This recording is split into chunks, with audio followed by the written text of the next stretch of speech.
Please be seated. I'd like to introduce to you our guest singer and preacher today, Mikah Meyer. He is on his tour through America. He's been at the Bishop's School this week, and now today he's with us here at St. James. Welcome, Mikah. Come on. Well, good morning, St. James. How are you doing today? It is such a pleasure to be here with you in a church as someone who was raised quite literally in a church. My father was a pastor, and I'm told that my first act of ministry actually happened in a church, and that was while sitting in the back like a good Christian. Hey, good Christians. At age 3, I got a hold of a marker, and while my father was preaching the sermon, proceeded to color on the carpet underneath all the pews, all the way up to him at the pulpit preaching. So I can see you've prepared for my visit today and just gone ahead and removed all the carpet in the church, so you don't have to worry about anything. But my dad is a lot of the reason why I'm here with you today. He spent the bulk of his career at the University of Nebraska-Lincoln as the Lutheran campus minister, during which time he built the ministry not only into America's largest Lutheran campus ministry, but he also received the award for being the top Lutheran campus pastor in the country. Now, to get this award, you have to be really good with 18 to 25-year-olds. And if anyone doubts that he had that abilities, they need only ask my 3 older sisters, because they will all tell you their favorite times with Dad were when he would drive them to and from college, from Nebraska to Missouri, Nebraska to Minnesota, Nebraska to Delaware and back, because it was during these times that they say they really got to know him as an adult and got to talk about things that mattered, and they were in that 18 to 25-year-old range that he specialized in. Now, I wish I could say the same is the case for me, but I can't. And that's because when I was 19 years old, my father passed away from esophageal cancer. Now, for a good Midwestern Protestant who had already started saving for my retirement in high school, my dad's passing changed everything. I was always told that we're born, we go to school, we go to college where we'll meet our spouse, we get a job, and then when we turn 65, we get to do those things we've been dreaming about our whole life that take more than 2 weeks vacation. And yet when I saw my dad pass away at age 58, missing out on that American dream, I realized that was not going to be the case for him. Now, you'll have to tell me if this is a common backup career they push in seminary or not, but my dad often said if he hadn't been a pastor, he probably would have been a trucker. No, I'm getting a head shake. I don't know what it was, but my dad loved to drive. So much so that when we would take our annual family vacations from Nebraska to Florida, a 28-hour drive, he would do the entire thing straight through all by himself with a giant grin on his face. So a few days after his funeral, this being the first encounter I'd ever had with the death of someone close to me, and quite honestly having no idea how to grieve, I did the only thing that made any sense. I climbed into his hail-battered Hyundai Elantra and took my first ever independent road trip to the glamorous locations of Sioux Falls, South Dakota, and Rochester, Minnesota. And while those locations might not have been glamorous by typical standards, they taught me a very important lesson during that road trip. And that was that life is short, tomorrow's not guaranteed, and we don't always get the time we think we'll have to pursue our dreams or to spend with those we care about. So since age 19, I've done one road trip every year to honor this experience, and along the way realized that all my peers seemed to think they were guaranteed to live to 80. So I wanted to do something crazy at age 30 with my road trips that would get all of their attentions and shake them into learning this lesson in a way that was less hard than I had to learn it. So at age 30, I moved my entire life into a white windowless cargo van, and I committed to living in that van for the next 3 years as I would drive around America and attempt to set a world record as the only person to visit all 418 of our National Park Service sites. I'm happy to share that I'm here with you today in San Diego, having been on the road for 2 years and 10 months, and having visited 390 of those 418 Park Service sites with just 2 months to go before finishing. I'm also happy to share this journey has been a success in the sense that I've done over 1,500 pieces of earned media coverage, everything from the San Diego Times-Union to the Today Show, to share this Carpe Diem message that I was hoping to get out. What's funny, though, is when God put me on this track toward this journey, what I did not realize was that he had a second journey in mind for me this entire time. And like that first journey, the second journey also began when I was 19. Not only was that the year that I lost my father, but 19 was also the first time in my life that I ever met an openly gay adult. Growing up in Nebraska, the son of a well-known minister, my exposure to the LGBT community came from what I read in the newspaper and saw on TV, which taught me three very important lessons. Number one, all gay men grow up and become drag queens. Number two, the LGBT community spends the entire year plotting how to wear as little clothes as possible on a float downtown. And the third lesson I got, perhaps the one I got loudest and clearest of all, was that anyone who was LGBT was going to hell. And there was nothing they could do to stop that. Now imagine my surprise when I show up to my first day of college at the University of Memphis. I walk into my first class, I meet my male professor and his male partner, who had joined him for the first day of school. And it was about 105 degrees that fall day in Memphis. It was a cool fall day.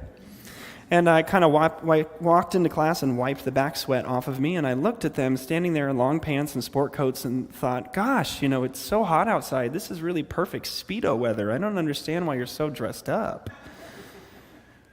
And as I watched them interact with my classmates, they were so traditionally masculine, I thought, man, I feel bad for these guys.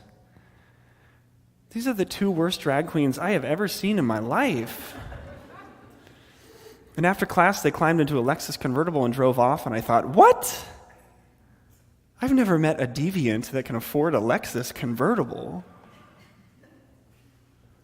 But from that moment, my stereotypes began to change such that I started asking tough questions and looking at what I'd been told about LGBT people and looking deeper and deeper into the Bible until one day I had a revelation.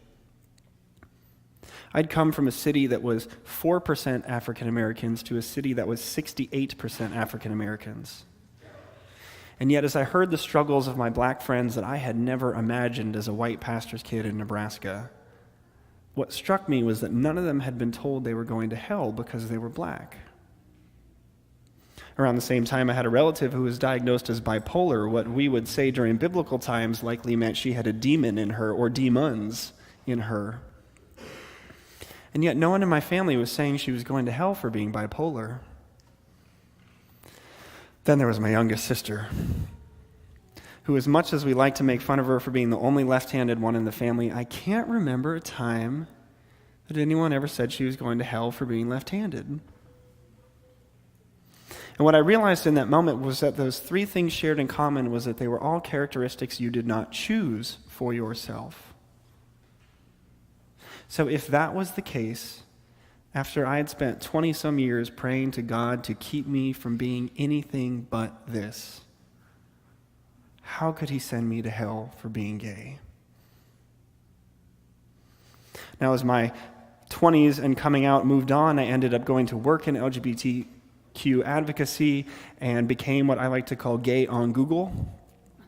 And that means if you met me at a party, if you were considering me for a job and you typed in Mikah Meyer into Google, you would read some of my writing, some of my advocacy work, and you would know without a shadow of a doubt that Mikah Meyer was gay. Which became a really huge problem when I started this national parks road trip. Because I began without the money to finish this project and knew I would have to fundraise along the way to keep it alive so I could share this Carpe Diem message. But I also looked around at the American culture around me and realized that a gay man was not what Americans would support. That for the majority of America, it was too offensive. So I decided to go back in the closet for this parks journey and hide that part of myself. Except 9 months into my journey, right as 2016 struck 2017, the 500th anniversary of the Protestant Reformation, much like Martin Luther and his lightning bolt that called him to ministry, I got my own lightning bolt. And it came in the form of a message from a 15-year-old who said, I go to a private Baptist school in Texas. I'm not out of the closet to anyone. But I came across your journey and I started Googling you, and I just need to thank you. Because now, seeing that you're a gay Christian, now I know when I grow up, I can grow up to be ordinary. He says, then I see you're setting world records, and now I know when I grow up, I can also be extraordinary. And I sort of wiped the tears off my smartphone, and in that moment, I heard God saying to me, Micah, I am giving you thousands of pieces of earned media coverage to share your parks journey. Do you think you could use it to be for that kid? For the hundreds and thousands around the world are just like him, and 10-year-old you that really needed an example of who you could be in your life. And I said, yeah. So from that moment on, every interview I did, every chance I had, I shared that I was not just a pastor's son, but also a practicing Christian who just happened to be gay. So that people around the world who came in contact with the story could know that they could be both ordinary and extraordinary. Now, along the way, churches started asking me to preach the sermon as I would come and share this message through song and a brief speech. And as I got asked to preach this sermon, I thought, what can I offer? I haven't been to seminary. I'm not ordained. I'm some dude living in a van driving around America. But I remembered along my journey seeing all these news stories next to mine. And they were stories about how, as of 2016, we were now a divided nation in America. We were red states and we were blue states. We were rich and we were poor. We were rural and we were urban. We were black and we were white. You name it. And they were dividing us. Which was really odd for me to hear that we were all so different, because as I drove to these red states and blue states and met these rich and poor people from rural and urban backgrounds, and all these differences I told made us so different, I found we were all the same. In fact, above all things, there was one trait, one goal we all had for our lives, no matter what differences we shared. And that goal was that above every desire, we wanted more than anything to be loved by others and to be able to give them our love in return. Now, the pastor's kid in me would say that this is mankind reaching out for God's love and hoping to receive God's love in return. So if I can leave you with something today, if I can transform you in the way that John and James and Peter were, I hope that just as they looked to Jesus for an example of how to live their lives, that we can look to Jesus for an example on how to feed a world that is starving for love. My favorite example of this comes from the book of John, chapter 9, 1 through 41, the story of the blind man, where Jesus and his followers come upon a man who had been blind since birth, and they say, Rabbi, who sinned, this man or his parents, that he was born blind? Because at the time, we didn't have scientific knowledge like we do today, and it was thought that people were blind because their parents had sinned or they had sinned, and God was punishing them for their sin with this physical ailment. And if we touch that blind man, if we interact with him, we might catch his sin and catch that blindness ourselves. And yet Jesus goes against every cultural norm of the day to treat that blind man with the love that no one else of his time would. So my challenge for you and myself, all of us, is that as we leave God's house, a house of love, and go out into the world today, that we take that example with us. And when we meet people who are outside the cultural norm, outside what is perfect today, that we take that example with us.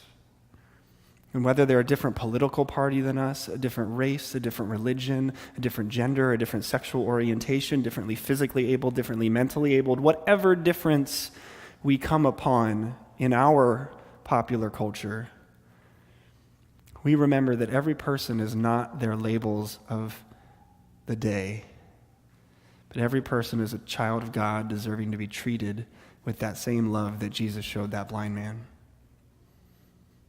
Now, if you're hearing this story today and you say, but Micah, I am that other person. I'm differently physically able, differently mentally abled. I'm not as smart as my coworkers or as talented as my siblings, or whatever part of you the world has told you makes you not good enough, makes you not worthy of being treated with that love that we all desire. Take heart in the gospel. Because when the people say, Rabbi, who sinned, this man or his parents? Jesus goes, hold up, hold up, hold up. That's the Greek translation. Jesus says, neither this man nor his parents sinned. This man was made blind so that God's works might be revealed through him. So maybe you're the closeted son of an award-winning minister and thinking, God, haven't I done everything right? Haven't I been the perfect pastor's son? Haven't I been the living embodiment of every earthly example of what it means to be a Christian? Why do you have to make me gay? And then realizing one day that in a world that says being gay was the result of a lack of church time or no faith examples or having a horrible father, would have to see an award-winning minister who'd grown the largest flock of its kind in the country have a gay son and maybe have their stereotypes changed. So never forget that each and every one of you, through living your story, through living your life openly and authentically and honestly, has the power to change for someone else who might have felt unwanted and unloved by God, their ability to feel God's love that we all desire so much. And above all things, above knowing that you can both be ordinary and extraordinary, remember that we have been shown by God through his Son Jesus Christ in the Bible that not only are those things that you might feel make you less than, make you unworthy, make you unequal, not only are those differences holy, but those differences, perhaps the things that you felt make you most unworthy in this world, are actually what is allowing God to be seen in this world. Amen.